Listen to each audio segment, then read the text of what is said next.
اعوذ باللہ من الشیطان الرجیم، میں اللہ تعالی کی پناہ میں آتا ہوں شیطان مردود سے۔ بسم اللہ الرحمن الرحیم، اللہ کے نام سے شروع جو نہایت مہربان رحم والا۔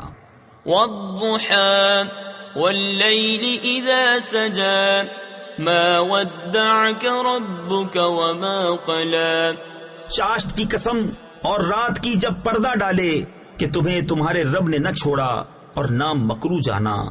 تفسیر خزائن العرفان میں ہے، اتفاق سے جب چند روز وحی نہ آئی تو کفار نے تان کرتے ہوئے کہا محمد مصطفیٰ صلی اللہ تعالی علیہ وسلم کو ان کے رب نے چھوڑ دیا، اور مکرو جانا۔ اس پر سورہ والضحیٰ نازل ہوئی۔ وَلَلْآخِرَةُ خَيْرٌ لَكَ مِنَ الْأُولَى، اور بے شک پچھلی تمہارے لیے پہلی سے بہتر ہے۔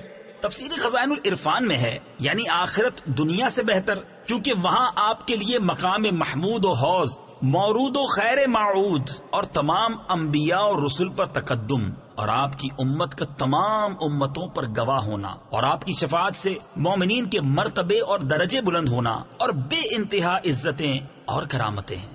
وَلَسَوْفَ يُعْطِيكَ رَبُّكَ فَتَرْضَىٰ، أَلَمْ يَجِدْكَ يَتِيمًا فَآوَىٰ، وَوَجَدَكَ ضَالًّا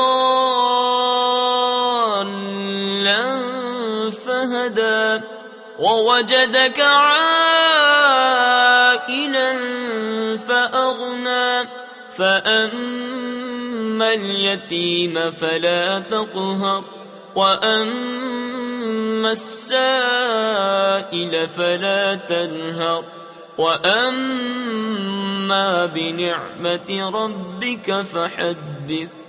اور بے شک قریب ہے کہ تمہارا رب تمہیں اتنا دے گا کہ تم راضی ہو جاؤ گے۔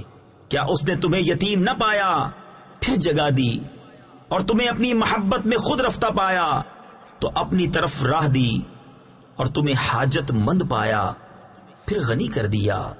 تو یتیم پر دباؤ نہ ڈالو اور منگتا کو نہ جھڑکو، اور اپنے رب کی نعمت کا خوب چرچا کرو۔